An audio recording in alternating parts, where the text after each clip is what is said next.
Very good morning and welcome dear students in online classes of Sacred Heart School. In this video we are going to discuss about the mechanism of DNA replication. Firstly, you see enzymes which are used for the DNA replication process in detail.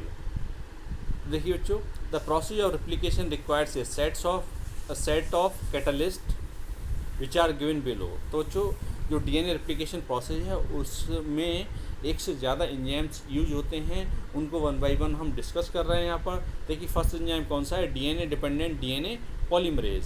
तो बच्चों एक ऐसा enzyme जो DNA पर dependent है, ठीक है, और उसका नाम क्या है, डीएनए पॉलीमरेज। अगर हम डीएनए पॉलीमरेज की बात करेंगे बच्चों, तो जो यूकैरियोटिक सेल है उसमें 5 टाइप्स के डीएनए पॉलीमरेज एंजाइम्स इन्वॉल्व होते हैं डीएनए रेप्लिकेशन में, लेकिन प्रोकैरियोटिक सेल में सिर्फ 3 टाइप के जो डीएनए पॉलीमरेज एंजाइम हैं वो इन्वॉल्व होते हैं। Then you see it is the main enzyme which uses a DNA template to catalyse the polymerisation of deoxyribonucleotides. तो बच्चों जो डीएनए पॉलीमरेज एंजाइम है ये मेन एंजाइम है डीऑक्सीराइबोन्यूक्लियोटाइड्स को पॉलीमराइज करने के लिए।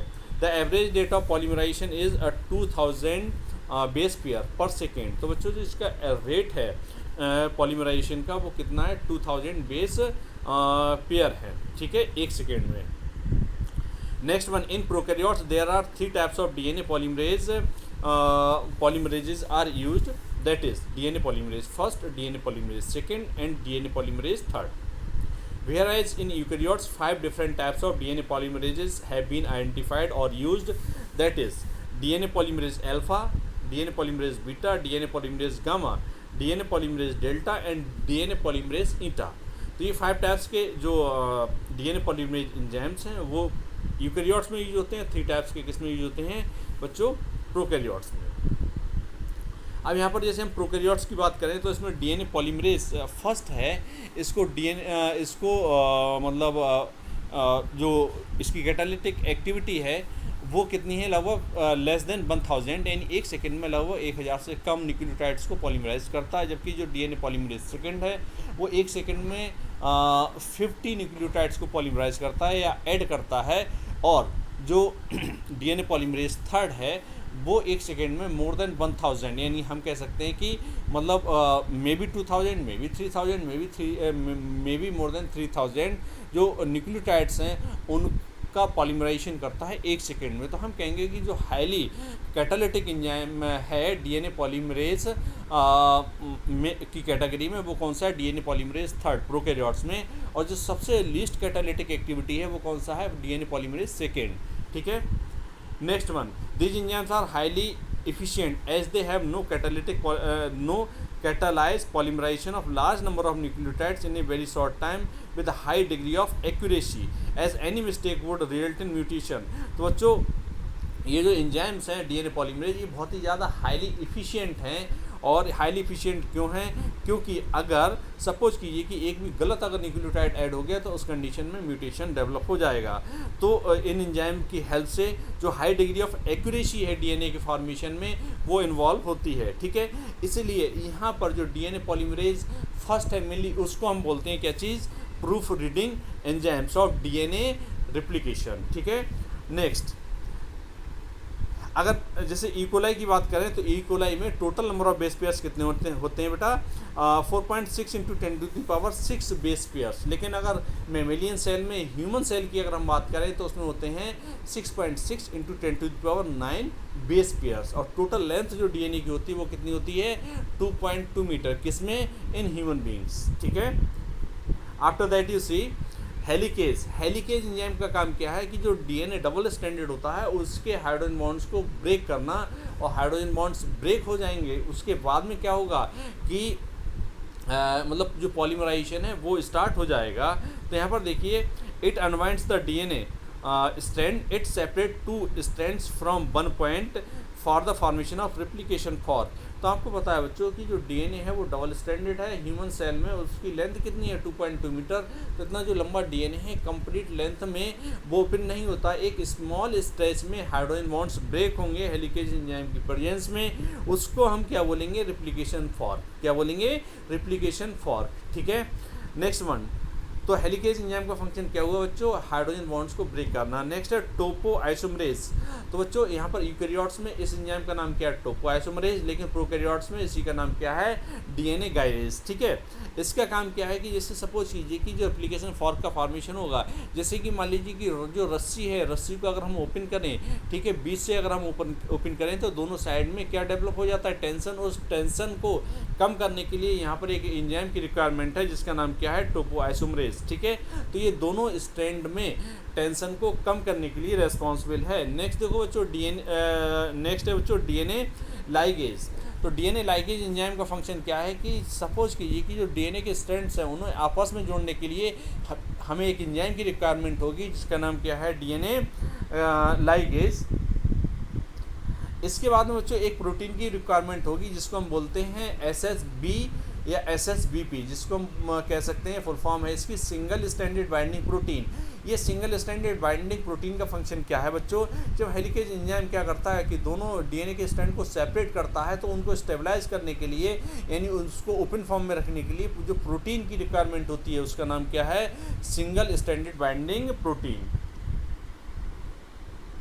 अब यहाँ पर देखिए बच्चों, मैंने इस डायग्राम में जो एंजाइम है मैक्सिमम उनको शो करने की कोशिश की है। ठीक है, तो यहाँ पर हम राइट साइड से चलते हैं बेटा।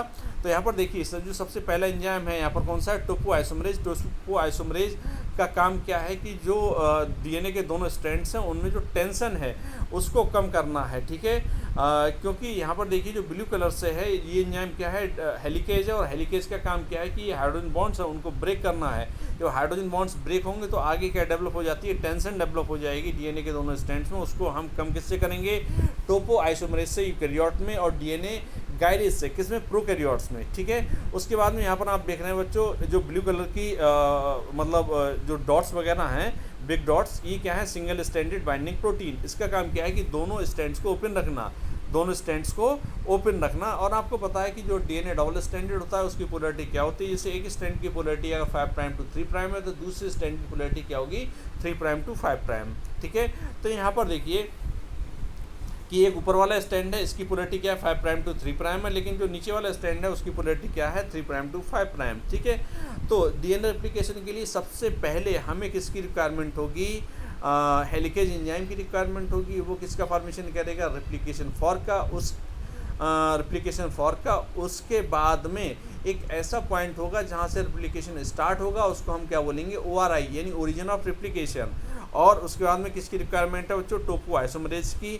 अब डीएनए रेप्लिकेशन को स्टार्ट करने के लिए यहाँ पर एक आरएनए पॉलीमरेज एंजाइम की भी रिक्वायरमेंट होती है। आरएनए पॉलीमरेज एंजाइम क्या करता है, आरएनए प्राइमर का फॉर्मेशन करता है, और आरएनए प्राइमर हमेशा कहाँ पर ऐड होगा, 3' एंड ऑफ डीएनए। ठीक है, तो हम कहेंगे कि जो हाइड्रोजन बॉन्ड्स हैं जब ये ब्रेक हो जाएंगे तो उसके बाद में जो दोनों जो स्ट्रैंड हैं, ऊपर वाला स्ट्रैंड और नीचे वाला स्ट्रैंड, ये किसकी तरह से वर्क करेंगे बेटा, टेम्पलेट स्ट्रैंड की तरह से वर्क करेंगे, और इसके ऊपर न्यू स्ट्रैंड का फॉर्मेशन स्टार्ट होगा। न्यू स्ट्रैंड का फॉर्मेशन कौन स्टार्ट करेगा, आरएनए प्राइमर, और आरएनए प्राइमर का फॉर्मेशन कौन करता है, आरएनए पॉलीमरेज एंजाइम। ठीक है, उसके बाद में हम कहेंगे कि जो न्यूक्लियोटाइड्स को ऐड करने का काम कौन करेगा बच्चों, वो करेगा डीएनए पॉलीमरेज एंजाइम। ठीक है, एक चीज़ और, जो नीचे वाला स्ट्रैंड है जिसकी पोलैरिटी क्या है बच्चों, 3 प्राइम टू 5 प्राइम, उस पर सबसे पहले मतलब जो डीएनए रेप्लिकेशन स्टार्ट होता है, इसलिए इसको हम क्या बोलते हैं, लीडिंग स्ट्रैंड। लेकिन ऊपर वाला स्ट्रैंड है, इसमें जो मतलब न्यू स्ट्रैंड बनेगा वो किसके फॉर्म में बनता है, फ्रैगमेंट के फॉर्म में बनता है। उन फ्रैगमेंट्स को सबसे पहले किसने डिस्कवर किया था, ओकाजाकी ने, इसलिए इन फ्रैगमेंट्स को ओकाजाकी फ्रैगमेंट्स भी कहते हैं। अब इन फ्रैगमेंट्स को आपस में जोड़ने के लिए हमें एक एंजाइम की रिक्वायरमेंट होगी जिसका नाम क्या है बच्चों, डीएनए लाइगेज। तो देखिए बच्चों, यहाँ पर process of DNA replication in detail जो अभी मैंने आपको बताया, यहाँ पर हम मतलब थ्योरेटिकल पॉइंट ऑफ व्यू से यहाँ पर समझाएंगे। तो यहाँ पर देखिए, replication is an energy expensive process. तो जो बच्चों रेप्लिकेशन प्रोसेस है, डीएनए रेप्लिकेशन प्रोसेस है, इसमें बहुत ज़्यादा लार्ज अमाउंट में एनर्जी की रिक्वायरमेंट होती है। तो यहाँ पर जो डीऑक्सीराइबोन्यूक्लियोटाइड ट्राइफॉस्फेट है, इसके दो काम हैं। एक तो ये सबस्ट्रेट की तरह से वर्क करता है, और जब जो एटीपी है, जीटीपी है, सीटीपी है और टीटीपी है, जब ये ब्रेक डाउन होंगे तो फिर किसका फॉर्मेशन होगा। यानी कहने का मतलब क्या है कि जैसे एटीपी है, एटीपी से जब एएमपी बनेगा तब दो फॉस्फेट ग्रुप रिलीज हो जाएंगे। उस मतलब टाइम लार्ज अमाउंट में एनर्जी रिलीज होगी, वो रेप्लिकेशन प्रोसेस में यूटिलाइज होती है। ठीक है, तो यहाँ पर हम कहेंगे कि जो डीऑक्सीराइबोन्यूक्लियोटाइड ट्राइफॉस्फेट है, ये इन्हीं जो डी एंड टीपी हैं, ये 4 टाइप्स के होते हैं, एटीपी, जीटीपी, सीटीपी और टीटीपी। ठीक है, तो ये सबस्ट्रेट की तरह से वर्क कर रहे हैं, और किसकी तरह से वर्क कर रहे हैं बच्चों, यानी ये एनर्जी प्रोवाइड कर रहे हैं। ठीक है, नेक्स्ट देखिए, in long DNA molecule replication takes place within a small opening of the DNA helix known as replication fork. तो कहने का मतलब ये है कि जो डीएनए रेप्लिकेशन प्रोसेस है उसमें डीएनए जो डबल स्ट्रैंडेड डीएनए है उसमें सबसे पहले रेप्लिकेशन फॉर्क का फॉर्मेशन होगा हेलिकेज एंजाइम की प्रेजेंस में। उसके बाद में जो DNA dependent DNA polymerase enzyme है वो मतलब न्यूक्लियोटाइड्स को ऐड करेगा 5' to 3' डायरेक्शन में। ठीक है, next one, this brings the additional complications at the replication fork. तो जो डीएनए पॉलीमरेज से एंजाइम की कैटालिटिक एक्टिविटी की वजह से डीएनए रेप्लिकेशन और ज़्यादा कॉम्प्लिकेटेड हो जाता है। Due to this one strand of the DNA is form continuously. तो उसको हम क्या बोलते हैं, कॉन्टीन्यूस स्ट्रैंड। इसको दूसरा नाम इसका और है कि लीडिंग स्ट्रैंड। ठीक है, वाइल द अदर स्ट्रैंड यानी जिसकी ऐसा स्ट्रैंड जिसकी पोलैरिटी 5' to 3' है। ठीक है, तो उसको हम क्या बोलते हैं, डिसकॉन्टीन्यूस स्ट्रैंड। ठीक है, इनको और इसमें जो फ्रेगमेंट्स बनते हैं वो उन फ्रेगमेंट्स का नाम क्या है बच्चों, ओकाजाकी फ्रेगमेंट्स। और इस स्ट्रैंड का दूसरा नाम है लैगिंग स्ट्रैंड्स। ठीक है, these fragments synthesise are later, ये स्ट्रैंड्स बाद में बनते हैं, इसीलिए इनका नाम क्या है, लैगिंग स्ट्रैंड। और इन स्ट्रैंड्स को आपस में जोड़ने के लिए हम कहेंगे डीएनए के इन फ्रेगमेंट्स को जोड़ने के लिए हमें डीएनए लाइगेज एंजाइम की रिक्वायरमेंट होगी। नेक्स्ट देखिए, DNA polymerase can not initiate replication process. DNA polymerase अपने आप खुद में वो रेप्लिकेशन प्रोसेस को इनिशिएट नहीं कर सकता। Also replication does not initiate randomly anywhere in DNA. और ये भी हम कह सकते हैं कि जो डीएनए रेप्लिकेशन प्रोसेस है वो डीएनए में रैंडमली कहीं से भी स्टार्ट नहीं हो सकता। ऐसा नहीं है, कहाँ से स्टार्ट होगा बच्चों, it begins at a definite region और position in E coli DNA molecule are known as the origin of replication, which has recognition site for DNA polymerase and which also provides site for the attachment of RNA primer. तो कहने का मतलब क्या है कि जो DNA polymerase enzyme है वो डीएनए को रिकॉग्नाइज करता है। रिकॉग्नाइज करने के बाद में एक पर्टिकुलर प्लेस को चूज़ करता है कि जिस जगह से डीएनए का रेप्लिकेशन स्टार्ट होना है उसको हम क्या बोलेंगे, ओरिजिन ऑफ रेप्लिकेशन। और जो डीएनए प्रोसेस या डीएनए रेप्लिकेशन के प्रोसेस को स्टार्ट करने के लिए यहाँ पर आरएनए प्राइमर की रिक्वायरमेंट होगी। और ये आरएनए प्राइमर बच्चों किसकी प्रेजेंस में बनता है, आरएनए पॉलीमरेज एंजाइम की प्रेजेंस में। In the absence of RNA primer DNA polymerase can not add nucleotides. तो आरएनए प्राइमर की प्रेजेंस में बच्चों आरएनए प्राइमर की एब्सेंस में जो डीएनए पॉलीमरेज एंजाइम है वो न्यूक्लियोटाइड्स को ऐड नहीं कर सकता है, या हम कहेंगे कि वो प्रोसेस को स्टार्ट नहीं कर सकता। तो प्रोसेस स्टार्ट कौन करता है बच्चों, आरएनए प्राइमर स्टार्ट करता है। उसके बाद में जो फर्दर न्यूक्लियोटाइड्स को कौन ऐड करेगा उसका नाम क्या है, डीएनए पॉलीमरेज। ठीक है, तो यहाँ पर देखिए बच्चों ये एनसीईआरटी की फिगर है। ठीक है, इसमें ये डबल स्ट्रैंडेड डीएनए है। इसमें लेफ्ट वाला स्ट्रैंड देखिए जिसकी पोलैरिटी 3' to 5' है, इसके लिए हमने कॉन्टीन्यूस स्ट्रैंड का, इसी के लिए लीडिंग स्ट्रैंड का, क्योंकि सबसे पहले 3' एंड पर आरएनए प्राइमर ऐड होगा। उसके बाद में डीएनए पॉलीमरेज क्या करेगा, यहाँ पर न्यूक्लियोटाइड को ऐड करेगा और इस स्ट्रैंड की सिंथेसिस कॉन्टीन्यूस होगी। उसी तरह से अगर हम दूसरे स्ट्रैंड की बात करें तो इसका नाम डिसकॉन्टीन्यूस स्ट्रैंड है और लैगिंग स्ट्रैंड भी है, क्योंकि इसमें सबसे पहले क्या होगा, आरएनए प्राइमर कहाँ पर अटैच होगा, यानी जो 5' एंड पर नहीं होगा, अवे फ्रॉम द 5' एंड, यानी 5' एंड के अंदर की साइड में होगा। उसके बाद में यहाँ पर देखिए जो 3 फ्रेगमेंट बने हुए हैं। ठीक है, तो ये 3 फ्रेगमेंट किसके हैं, हम कहेंगे 3 स्ट्रैंड किसके हैं, डीएनए के हैं। इनको जोड़ने के लिए डीएनए लाइगेज की रिक्वायरमेंट होगी।